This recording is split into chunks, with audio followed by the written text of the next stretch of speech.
मुजफ्फरनगर के चरथावल थाना क्षेत्र के मुथरा गांव में 37 वर्षीय हिंदू महिला ऋतु कश्यप के मुस्लिम व्यक्ति जाबिर के साथ 6 सितंबर को फरार होने से तनाव फैल गया। 4 बच्चों की मां ऋतु के पति राजकुमार ने एफआईआर दर्ज कराई। बरामदगी न होने पर पंचायत बुलाई गई। स्वामी यशवीर महाराज ने 15 गाँवों में मुस्लिमों से सामान न खरीदने का ऐलान किया। उन्होंने कहा कि जब तक महिला बरामद नहीं होगी बहिष्कार जारी रहेगा। मामले की गंभीरता को देखते हुए पुलिस ने तलाश तेज कर दी है और गांव में फोर्स तैनात की। ये मामला इलाके में सांप्रदायिक तनाव बढ़ा रहा है। देखिए 20-22 दिन हो गए, एक लव जिहादी मानसिकता का, संप्रदाय विशेष का एक नौजवान हमारे कश्यप हिंदू समाज की एक महिला को बहका करके भगा करके ले गया और अब तक कोई कार्रवाई नहीं हो पाई और उसकी बरामदगी के लिए बड़ा प्रयत्न चल रहा। मजबूरी में हम सभी हिंदू समाज को लेकर के यहाँ बैठ गए हैं और हमारा ये धरना प्रदर्शन तब तक चलता रहेगा जब तक हमारे हिंदू समाज की महिला हिंदू समाज को नहीं सौंपी जाती। चरथावल थाना क्षेत्र के मथुरा गांव के राजकुमार द्वारा 6 सितंबर को तहरीर देते हुए बताया गया कि उनकी पत्नी जो 37 वर्षीय हैं उनको गांव के ही एक व्यक्ति द्वारा बहला फुसला कर ले गया है। इस संबंध में तहरीर प्राप्त होते हुए सुसंगत धाराओं में चरथावल थाना पर अभियोग पंजीकृत कराया गया और अपहृत महिला की बरामदगी के लिए तत्काल टीमों का गठन किया गया। उसके लिए पुलिस लगातार प्रयास कर रही है। इसी क्रम पे गांव के कुछ लोग यहां पर इकट्ठे थे और स्वामी यशवीर महाराज भी यहां आए हैं और भी कुछ गणमान्य लोग आए हैं। उनसे मेरी वार्ता हुई है और उन लोगों ने भी आश्वासन दिया है कि हमें समय देंगे और हम लोग प्रतिबद्ध हैं कि जल्दी से जल्दी पीड़िता की सकुशल बरामदगी का प्रयास करेंगे। मुजफ्फरनगर में मेरठ जोन की 26वीं अंतरजनपदीय rifle, revolver, pistol, carbine shooting और एलार्म एफिशिएंसी रेस प्रतियोगिता का शुभारंभ एसएसपी संजय कुमार वर्मा ने रिजर्व पुलिस लाइन में किया। 27 से 29 सितंबर तक चलने वाली इस प्रतियोगिता में मेरठ जोन के 9 जनपदों की टीमें हिस्सा ले रही हैं। एसएसपी ने खिलाड़ियों को खेल भावना की शपथ दिलाई और हरी झंडी दिखाकर एलार्म एफिशिएंसी रेस शुरू की। मुजफ्फरनगर की टीम ने 7.40 मिनट में पहला स्थान, हापुड़ ने 9.40 मिनट में दूसरा और मेरठ ने तीसरा स्थान हासिल किया। आपको बता दें कि जानसठ रोड फायरिंग रेंज पर शेष स्पर्धाएं होंगी। इस दौरान एसपी ग्रामीण Aditya Bansal, SP crime Indu Siddharth, ASP नगर सिद्धार्थ मिश्रा और प्रतिसार निरीक्षक उदल सिंह मौजूद रहे।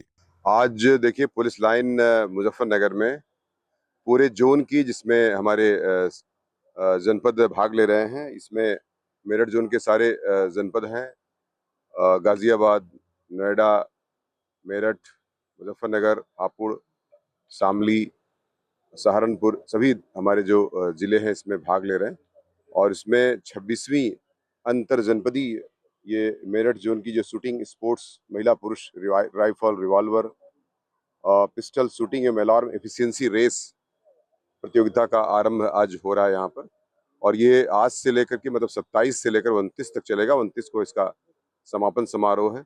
तब तक जो है ये पुलिस लाइन प्रांगण में और जहाँ जहाँ भी शूटिंग रेंज है वो ये प्रतियोगिता का आयोजन सफलतापूर्वक किया जाएगा और उसकी सारी व्यवस्थाएं की जा चुकी है। मुजफ्फरनगर में वामासारथी और मिशन शक्ति 5.0 के तहत पुलिस लाइन में पुलिस परिवारों के लिए निःशुल्क स्वास्थ्य शिविर का आयोजन किया गया। एसएसपी संजय कुमार वर्मा और उनकी पत्नी डॉक्टर नीलम राय ने शिविर का शुभारंभ किया। एसपी क्राइम इंदु सिद्धार्थ को फुगाना रूपाली रॉय चौधरी, प्रतिसार निरीक्षक उदल सिंह सहित पुलिस परिवार मौजूद रहे। शिविर का उद्देश्य पुलिसकर्मियों, विशेषकर महिलाओं और बच्चों को स्वास्थ्य के प्रति जागरूक करना है। विशेषज्ञ चिकित्सकों ने स्त्री रोग, पोषण, मानसिक स्वास्थ्य, योग और तनाव प्रबंधन पर सलाह दी। एसएसपी ने कहा कि मिशन शक्ति 5.0 सुरक्षा के साथ साथ स्वास्थ्य और आत्मनिर्भरता पर केंद्रित है। यह शिविर पुलिस परिवारों की भलाई और महिला सशक्तिकरण की दिशा में महत्वपूर्ण कदम है। देखिए, आप सभी लोग विदित है कि माननीय मुख्यमंत्री जी की प्रेरणा से जो है उनके शासन के निर्देशों के अनुक्रम में मिशन शक्ति का 5वां चरण जो है वो पूरे स्टेट में चलाया जा रहा है और मुजफ्फरनगर पुलिस भी जो है इन आयोजनों से पीछे नहीं है। मैडम एसएसपी और एसएसपी सर की प्रेरणा से जो है इस कार्यक्रम को आज हमने, जो बहुत ही डिफरेंट प्रोग्राम है, क्योंकि मैडम का ये कहना था कि अक्सर जो है महिलाएं अपनी हेल्थ के प्रति जागरूक नहीं होती हैं, तो why don't we bring health education and mission Shakti together.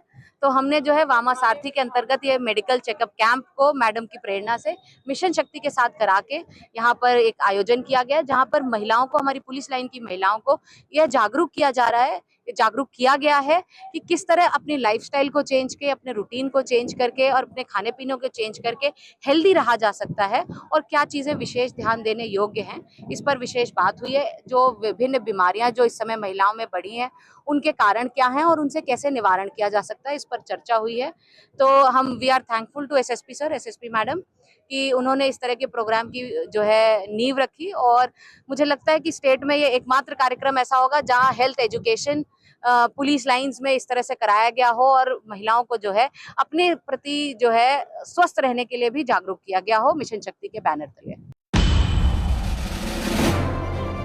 Muzaffarnagar cyber थाना पुलिस को सेवानिवृत्त अधिशासी अभियंता आर.के. गोयल से डिजिटल अरेस्ट के नाम पर 33 लाख की ठगी मामले में एक और बड़ी सफलता मिली। राजस्थान के गंगानगर एयरपोर्ट स्टेशन से 3rd ईयर BA/B.Ed छात्र दीपक जाखड़ को गिरफ्तार किया गया। पहले 2 आरोपियों को पकड़ने के बाद 3 दिनों की दबिश के बाद दीपक पकड़ा गया। उसके 5 खातों में 7 करोड़ से अधिक लेन देन का खुलासा हुआ। कब्जे से पासबुक, ATM कार्ड और मोबाइल फोन बरामद हुआ है। SP क्राइम इंदु सिद्धार्थ ने बताया कि ठगों ने गोयल को मनी लॉन्ड्रिंग केस में फंसाने की धमकी दी। साइबर थाने की महिला पुलिसकर्मी मीनाक्षी, मोनिका और अंशु ने तकनीकी साक्ष्य जोड़कर गिरोह का पर्दाफाश किया। SP ने मिशन शक्ति के तहत उन्हें पुरस्कृत करने की घोषणा की।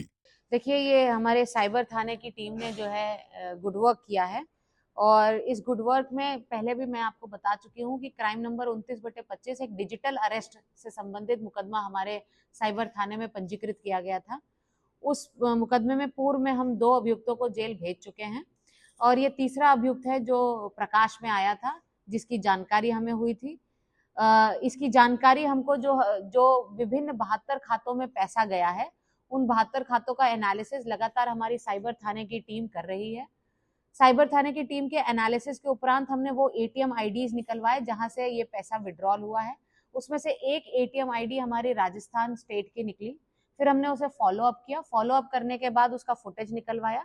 फुटेज निकलवाने के बाद उस व्यक्ति की जो है गहन तरीके से पूछताछ करते हुए हमने जो है उसकी पहचान कराई, और साइबर थाने की टीम, जो हमारी महिला आरक्षी हैं, उन्होंने इसमें एक मुख्य आरक्षी हैं, उनकी महत्वपूर्ण भूमिका है इनको पहचान कराने में, और जो तकनीकी एविडेंस कलेक्शन में है उसमें उन्होंने महत्वपूर्ण भूमिका निभाई है। और उसके बाद इसकी पहचान करा के हमने इसे जो है कल इसे जो है गंगानगर से सूरतगढ़ गंगानगर एयरफोर्स स्टेशन से जो है हमने इसे पकड़ा था। और ये B.Ed BA का एक इंटीग्रेटेड कोर्स है, उसका 3rd ईयर स्टूडेंट है। इसकी उम्र 20 वर्ष है और पिछले 6 माह से ये अपराध कर रहा है। इसकी मॉडस ऑपरेंडी है कि ये अपने परिचित लोगों से, जिनको पैसों की आवश्यकता होती है, उनसे खाते, उनकी आधार और IDs लेकर अपने स्तर से खाते खुलवाता है, और उन्हें अपने मोबाइल नंबर को रजिस्टर करा के उनसे ट्रांजैक्शन करता है। फिर वो पैसा जब आ जाता है तो ATM के माध्यम से विड्रॉल करके ये फर्दर एक फर्म में भेजकर उस पैसे को USDT में कन्वर्ट कराता है। मुजफ्फरनगर के भोपा रोड पर स्थित गांधी पॉलिटेक्निक कॉलेज में छात्रों ने सफाई व्यवस्था को लेकर शनिवार को जोरदार हंगामा किया। छात्रों का आरोप है कि कॉलेज परिसर में पिछले 3 सालों से सफाई नहीं हुई। हाल ही में हॉस्टल में सांप निकलने पर प्रशासन ने समाधान के बजाय हॉस्टल पर ताला जड़ दिया, जिसकी वजह से दूर दराज के रहने वाले छात्र परेशान हैं। छात्रों ने बताया कि वे 2 बार पहले भी प्रिंसिपल से मिल चुके हैं, जिन्होंने 25 सितंबर तक समय दिया था, लेकिन 27 सितंबर हो चुका है, फिर भी सफाई नहीं हुई। छात्रों ने प्रिंसिपल पर बदसलूकी का भी आरोप लगाया। प्रिंसिपल ने सफाई न होने का कारण बरसात की लंबी अवधि बताया और कहा कि हर साल सफाई होती है। छात्रों ने कार्रवाई की मांग की। आज हम यहाँ गांधी पॉलिटेक्निक में आए, हम यहाँ के प्रिंसिपल साहब से मिले साफ सफाई को लेकर। इस कॉलेज में पिछले 3 साल से साफ सफाई नहीं हुई। यहाँ हॉस्टल में सांप निकला था, जिसका कॉलेज प्रशासन ने समाधान के बावजूद हॉस्टल का ताला लगा के अपना पीछा छुड़ा लिया। इससे पहले भी 2 बार हम यहाँ कॉलेज प्रशासन से साफ सफाई के माध्यम से मिले। उन्होंने हमें आश्वासन दिया था 25 तारीख तक का। आज हम 27 तारीख में यहाँ आए, हमने अपनी बात रखी, तो प्रिंसिपल साहब ने यहाँ हमें हमारी समस्याओं का समाधान करने के बावजूद हमें यहाँ गंदा व्यवहार किया छात्रों के साथ में, जिससे मजबूरन हमें यहाँ धरने पे बैठना पड़ा। और हम धरने से यहाँ जब तक नहीं उठने के, जब तक हमारी समस्याओं का समाधान नहीं होने का। यहाँ कोई हाथरस से छात्र यहाँ हॉस्टल में रह रहे, कोई गोरखपुर से रह रहे, तो ये बेचारे यहाँ हॉस्टल बंद होने से बेघर हो रहे। इसे आरोप मान लो या कुछ ही मान लो, देखो हम हर साल जो है अगस्त के बाद सितंबर में सफाई कराते हैं। इस बार क्या हुआ कि बरसात जो है लंबी चल गई, हमने अगस्त में भी सफाई कराई, लेकिन फिर 1 महीने बाद बरसात की वजह से दोबारा से घास जम गई। तो एक्चुअली क्या है कि हमने सफाई का कार्य शुरू तो कराया है, लेकिन गिल्ली मिट्टी हो रही थी, इसलिए उसे स्पीड से नहीं करा पाए। तो हम ऐसा नहीं है, छात्र हमारे बच्चे की तरह है, यदि इनका कोई भी अच्छा सुझाव है तो हम इनकी बात को मानने में हमें कोई एतराज नहीं, बच्चे हैं हमारे। और बहुत जल्द ही देखो मेरी एक आदत है कि ज़्यादा दबाव में तो मैं काम करता नहीं, लेकिन ये है कि मैं आपको यही आश्वासन दे सकता हूँ कि बहुत जल्द ही आप जब 10-15 दिन में कॉलेज में आएंगे तो आपका कॉलेज बिल्कुल साफ सुथरा मिलेगा। मुजफ्फरनगर के एसएसपी कार्यालय पर खतौली थाना क्षेत्र के भूर निवासी गुलनाज पत्नी अफजल ने महमूद पुत्र रमजानी और उसके साथियों पर मारपीट का आरोप लगाते हुए शिकायत दर्ज की। गुलनाज ने मोहल्ले के ही एक हिस्ट्री शीटर पर 23 सितंबर को उसके पति अफजल के साथ घर में घुसकर मारपीट करने का आरोप लगाया। 24 सितंबर को क्षेत्र पंचायत सदस्य के पति के पास फैसला करने गए, लेकिन आरोपी ने इनकार कर दिया। इसके बाद आरोपित की पत्नी ने यामीन के नाबालिग बेटे आंसू पर झूठा मुकदमा दर्ज करा दिया। गुलनाज ने एसएसपी से आरोपी और उसके साथियों के खिलाफ कार्रवाई की मांग की। एसएसपी ने शिकायत पर संज्ञान लिया और थाने को जांच के निर्देश दिए। 4 लड़के आए थे घर हमारे, और क्या नाम है, उन्होंने ना मेरे हस्बैंड को मारा पीटा। एक का नाम है मोहम्मद महमूद, और क्या नाम है, एक का नाम है, 2-4 जने होंगे, उन्होंने मारा है। और क्या नाम है, मैंने बचाने की कोशिश करी तो उन्होंने मुझे खूब मारा है। क्यों मारा है, क्या लड़ाई थी? लड़ाई ये थी, वो पी के आए थे, उन लोग की लड़ाई झगड़े हुए, फिर उन्होंने पहले बाहर मारा, फिर उन्होंने क्या नाम है घर में मारा। मैंने बचाने की कोशिश करी, उन्होंने मुझे भी मारा। और क्या नाम है, मैंने पुलिस को बुलाया, क्या नाम है, उन्होंने FIR लिखी हमारी। उसके बाद क्या नाम है, कल को कहने लगे फैसला कर लो, मगर उन्होंने ना फैसले को मैं मना करी, मुझे फैसला नहीं चाहिए। अब भी वो ना घूमते फिर रहे हैं, उन्हें सजा होनी चाहिए। मेरे यहाँ आइए साइड मेरे कपड़े वपड़े सब फाड़ दिए उन्होंने, बहुत मारा उन्होंने मुझे, बाल पकड़ पकड़ के मारे हैं। मुजफ्फरनगर के एसडी मार्केट में अखिल भारतीय वैश्य महासंगठन ने महाराजा अग्रसेन की 5149वीं जयंती पर भव्य महायज्ञ का आयोजन किया। मुख्य यजमान वैभव जैन और उनकी धर्मपत्नी श्वेता जैन ने यज्ञ में हिस्सा लिया। कार्यक्रम का शुभारंभ महाराजा अग्रसेन की प्रतिमा पर माल्यार्पण और दीप प्रज्वलन से हुआ। बड़ी संख्या में वैश्य बंधु और संगठन के पदाधिकारी मौजूद रहे, जिन्होंने महायज्ञ में भाग लेकर महाराजा अग्रसेन को श्रद्धांजलि अर्पित की। यह आयोजन वैश्य समाज की एकता और सामाजिक मूल्यों को बढ़ावा देने का प्रतीक रहा।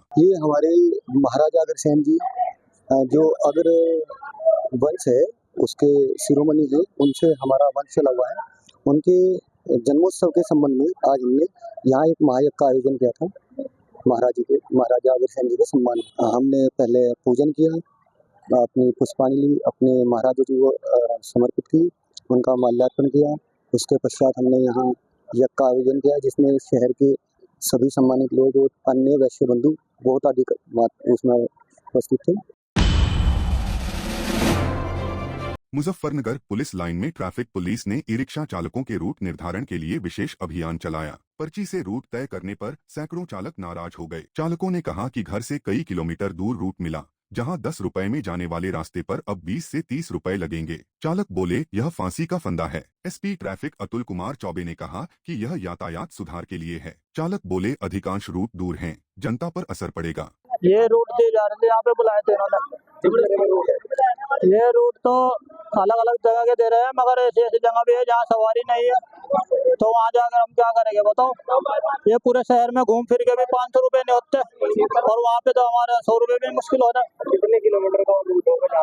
लगभग ऐसा होगा 3 किलोमीटर का, ज्यादा है। आपको कौन सा रूट मिला? हमें रूट मिला 3 नंबर।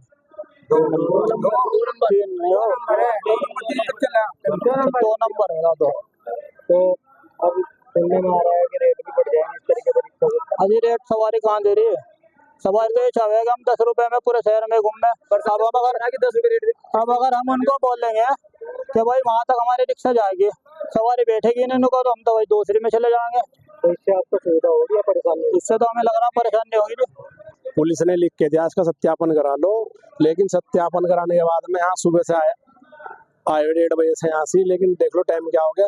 लेकिन रूट का जो है ये रूट तो गलत है ना, इस रूट का कोई मकसद नहीं है।